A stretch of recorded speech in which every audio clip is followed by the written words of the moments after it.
السلام علیکم عمران صاحب، خیریت سے ہیں؟ وعلیکم السلام جی اللہ یاری صاحب کیسی کیا حال چال ہے ٹھیک ٹھاک ہے کہاں سے کال کیا بھائی آپ نے؟ بہت خوشی ہو رہی ہے آپ سے لائیو بات کر کے اس اٹ واز امیزنگ میں آپ کو فالو کر رہا ہوں بہت دیر سے فالو کر رہا ہوں آپ کو اور جی، بیسیکلی چائلڈہڈ یعنی آپ کہہ لیں کہ جب میں ینگ تھا تو ایک منٹ بھائی، آئی ایک واز منٹ، ایک منٹ، آئی واز کنورٹیڈ ایک منٹ، اور ماشاء آپ رک جائیے۔ اللہ جو بھی آنسر چاہیے ہوتے ہیں اور جو بھی جس پائے کی آپ ماشاء اللہ ڈبیٹ کرتے ہیں اور جو دلائل آپ دیتے ہیں اس کے بعد کچھ رہ نہیں جاتا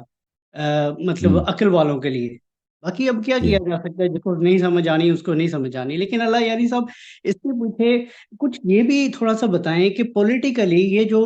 سعودی عرب یہ جو منہج پورا یہ سلیبس جو اسلام کو دیا گیا ہے اس کے پیچھے سیاست کیا ہے اس کے پیچھے کیا ان کو چاہیے کیوں یہ ایک غلط ایک مطلب جانتے بوجھتے ان کو پتہ ہے کہ مطلب اس کا کیا افیکٹ ہوگا ایک مسلم امہ پر اور پھر وہ ایک غلط سلیبس شائع کرنا اس کو مطلب بالکل ہی کس فالو نہ کرنا اب کس جیسے سلیبس کی بات کر رہے ہیں؟ آپ جی بالکل کس سلیبس کی بات کر رہے ہیں آپ؟ یہ جو سعودین سلیبس ہے جو پاکستان میں شائع کیا گیا جس کے آج ہم وکٹم ہیں سارے کے سارے جی، دیکھیں، آپ کی خدمت میں عرض کروں کہ آپ دیکھیں، یہ مذہبی لحاظ سے سعودی عرب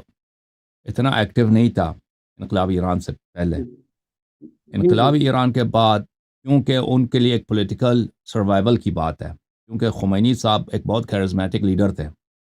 اور خمینی جی صاحب نے کہا تھا کہ میں پورے عالم اسلام پہ کا امام ہوں، اور میں اپنا انقلاب جو ہے میں صادر کروں گا، ایکسپورٹ کروں گا، یعنی یہی انقلاب جو ایران میں ہوا، یہی انقلاب سعودی عرب میں بھی ہوگا، اردن میں بھی ہوگا، مصر میں بھی ہوگا، اور ہم جو ہے ایک بہت بڑا اسلامک بلاک بنائیں گے۔ ان کا ایک خواب تھا، آرزو تھا، اس سے پہلے بھی محمد اقبال صاحب کا بھی یہ خواب تھا، مودودی صاحب کا بھی یہ خواب تھا، وہ بہت سارے لوگوں نے جو چاہتے تھے کہ ایک مسلم بلاک بن جائے، ایک مسلم سپر پاور اسٹیٹ بن جائے، اور خمینی صاحب کہتے تھے کہ میں اس کا ولی فقی ہوں، میں اس کا لیڈر ہوں۔ اسی لیے حکومت ایران آپ دیکھتے ہیں کہ وہ شیعہ کاز کی وہ پروموٹ نہیں کرتے، اسرائیل کا مثلا فلسطین کا بڑا زور دیتے ہیں، بقی کا ذکر ہی نہیں کرتے، شیعوں کے حقوق کا ذکر ہی نہیں کرتے، اس لیے کہ وہ ابھی تک اسی سوچ میں ہیں کہ ہم عالم اسلام کی لیڈرشپ اپنے ہاتھ میں لے لیں۔ تو اس کا نتیجہ یہ اچھا ہوا کہ جتنے اسلامی سعودیہ میں ممالک ہیں کیا کہہ رہے ہیں آپ؟ سعودیہ میں خود سعودیہ میں خود بہت زیادہ شیعہ ہیں جو ان کو ڈپریس کیا جاتا ہے سعودیہ میں بہت شیعہ، پوری دنیا میں شیعہ۔ تو یہ سعودی عرب، تو دیکھیں، خمینی صاحب بننا چاہتے تھے پورے عالم اسلام کے لیڈر، اور لازمی بات ہے عالم اسلام میں کس کی اکثریت ہے؟ غیر شیعہ کی اکثریت ہے، اس لیے وہ غیر شیعوں کو اپیز کرنے کے لیے انہوں نے شیعہ کاز کو پروموٹ نہیں کیا، لیکن اس کا نتیجہ یہ ہوا کہ جو یہاں پہ غیر ایران جو ممالک ہیں، مثلا سعودی عرب ہے، عراق ہے، حکومت پاکستان ہے، یا اردن، مصر وغیرہ، ان کو ڈر ہوا بھائی، یہ تو ایک لہر کی طرح ہمیں آ کے ڈبو دے گی۔ اس زمانے میں اگر آپ 1979 1980 وغیرہ کوئی حالات کو پڑھیں تو انقلاب ایران بہت پاپولر تھا، بہت، آپ کے اپنے پاکستان سے جماعت اسلامی کے بہت علماء کے رکن جاتے تھے تہران، اور خمینی صاحب پہ اصرار کرتے تھے کہ آپ کو ہم خلیفہ کے طور پہ مانتے ہیں اور آپ کی بیعت کرنے کے لیے تیار ہیں۔ جماعت اسلامی نے کئی دفعہ آفر دیا تھا خمینی صاحب کو۔ تو میرے بھائی، تو اس کا نتیجہ یہ ہوا کہ ان گورنمنٹس کے سروائیول کی بات ہے کہ ان کا بقا کیسے ہوگا، کہ ہم ایرانی حکومت اور ایرانی انقلاب کی اس لہر کو اگر نہ روکیں تو یہ تو پوری عالم اسلام کو ہڑپ لے گی، اور لازمی بات ہے کہ سعودی والے اپنی حکومت اپنے ہاتھ سے نہیں جانے دیتے، اس لیے انہوں نے شیعہ کی تکفیر کا، اور کہ یہ روافظ کافر ہیں، ان کا قرآن اور ہے، یہ مشرک ہیں فلان، اس پہ بڑی انویسٹمنٹ کی، انہوں نے پروپیگنڈا کیا، اور بلینز آف ڈالرز، یعنی بہت زیادہ پیسہ ان لوگوں نے لگا دیا۔ تو اس کے بعد جو آپ کے پاکستان میں بھی جو وہابیت کی بہت توسیع کی گئی ہے، وہابیت بہت پھیل گیا ہے پاکستان میں، اس کی گسترش ہوئی ہے، صرف پاکستان میں نہیں، دنیا کے ہر کونے میں،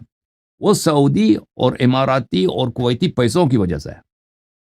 کہ انہوں نے ان کے پاس ایک سپر کے لیے، کہ حکومت ایران کو روکنے کے لیے ایک ڈیفنس کے طور پر شیعوں کی تکفیر کیا جائے، تاکہ شیعہ جو عمری عوام ہے، اہل سنت عوام ہے، وہ کبھی بھی ایرانی لیڈرشپ کو اپنی لیڈر کے طور پر قبول نہ کریں، اس لیے کہ یہ کافر ہیں، اس لیے کہ یہ ان کا قرآن اور ہے، اس لیے کہ روافض یہ مشرک ہے۔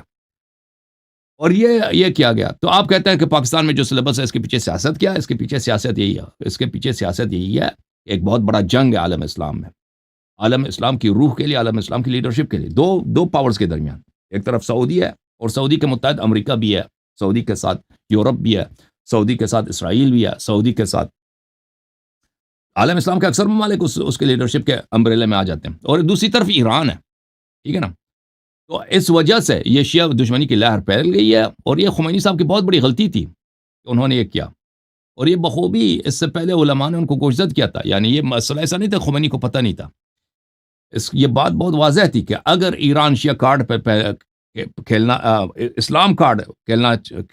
کھیلنے کی کوشش کرے تو اس کا نتیجہ یہی ہوگا کہ جانب مقابل سے وہ لوگ بھی اسلام کارڈ کھیلیں گے، ان کے پاس ان کو روکنے والا کون ہے؟ کیا ہے کہ آپ اگر اسلام کارڈ کھیل سکتے ہیں، ہم بھی کھیل سکتے ہیں۔ اس کا نتیجہ یہ ہوگا کہ شیعہ کم ہیں عالم اسلام میں، جماعت مخالفین زیادہ ہیں، اور اس پہ شیعوں کے خلاف تعصب بڑھ جائے گا، اور شیعوں پہ ظلم و ستم بڑھ جائے گا،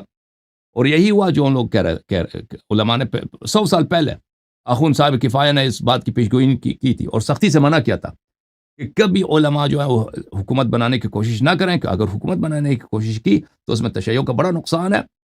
اور ان نقصانوں میں جن چیزوں کا انہوں نے ذکر کیا تو ان میں یہی تھا، یہی تھا،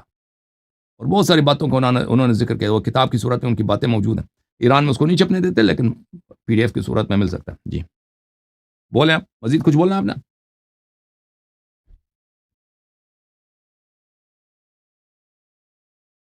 آپ کی آواز نہیں ہے بھائی، آپ میوٹ ہو گئے۔ سوری، اب آ رہی ہے آپ کو آواز میری؟ جی آواز آ اللہ رہی ہے۔ یاری صاحب، میں یہ دوسرا میرا جو کنسرن ہے بہت ہی، میں ایون کہ اپنے بچوں کو بھی ابھی تک میں نے کوئی ان پہ امپلیمنٹ نہیں کیا دین، آئی کیپٹ دم فری، کہ وہ آزاد جی رہیں، خود ایکسیپٹ کریں۔ اگر جی اسلام میں اور اللہ کی وحدانیت میں اور ان سب میں اگر طاقت ہے تو وہ خود بخود ان کی طرف جائیں گے۔ ہاں، ہمارا ایز اے ماں باپ ہمارا فرض ہے کہ ہم ان کو وہ سارے کے سارا ماحول اویل کریں، ان کو ہر کتب اویل کریں، ان کو ہر دین کا جو ہے نا ان کو وہ دیا جائے، اور الٹرنیٹیولی وہ آئیں گے، اسلام کی طرف ہی آئیں گے، اللہ ایک ہے اس کی طرف ہی آئیں گے، اور اس کے بعد رسول کو ان کی اصل پہچان، جو رسول کو ہمیں جس طرح دیکھنا چاہیے، جتنا مطلب اہل، اگر دیکھا جائے یہ جو سعودین، جیسے آواز یہ سلیبس ہے جی جسے کہا جاتا ہے جو سعودین سلیبس ہے، جس میں یعنی ہمارے رسول کو انہوں نے اتنا چھوٹا بنا دیا ہے کہ ابو بکر اور جناب عمر جو ہے نا وہ کبھی سورج گل کر دیتے ہیں، ابو بکر جناب وہ دین کو اگر وہ سپورٹ نہ کرتے تو پتہ نہیں کیا ہو جاتا۔ ایک پولیٹیسائز دین جو ہے نا ہمیں دیا گیا بچپن سے، اتنا کرپٹ اور اتنا آپ کہنے کہ ویک سلیبس ہے، جو آپ کو جیسے ہی آپ میچورٹی کی ایج میں اگر آئیں اور آپ نارملی سوچتے ہوں، ہر چیز کو نارملی دیکھتے ہوں، تو آپ کے بہت سے سوالات آپ کو اس پہ جو ہے نا آپ کے آ جاتے ہیں، آپ کے کنسرنز آ جاتے ہیں، جو ہمارے ماں باپ نے تو جواب نہیں دیا، کیونکہ وہ مطلب بورن مسلم تھے، so they were just like کہ وہ ایک ہینڈ اوور دے رہے تھے جو ان کے ماں۔ سو میرا جو کنسرن ہے، میں 5 وقت کا نمازی تھا، جو میں ابھی نمازی نہیں رہا، اس کی وجہ یہ ہے کہ میں کنفیوز ہو گیا ہوں کہ آخر اتنے عرصے کے بعد نماز کا جو فزیکل جو طریقہ ہے، چلے وہ تو قرآن میں بھی ہے کہ قیام ہے، رکوع ہے، سجود ہے، اس میں جو ہم نے آیات پڑھنی ہے، جو اس کا پراپر طریقہ کار ہے، ہم وہ کہاں سے میچور کر سکتے ہیں، ٹھیک ہے یا بھائی، ہمیں ٹھیک وہ ہے، چیز تھینک یو کہاں سر، سے تھینک یو۔ نماز کا طریقہ کار یہ ہے کہ آپ احادیث اہل بیت علیہ الصلوۃ والسلام سے سیکھ لیں۔ رسول اللہ صلی اللہ علیہ وسلم نے فرمایا کہ میرے بعد تم میرے اہل بیت علیہ السلام کی اتباع کرو، اور یہ ہونی چاہیے نماز کا طریقہ کار اہل بیت علیہ السلام کے فرامین کے مطابق۔ Thank you sir.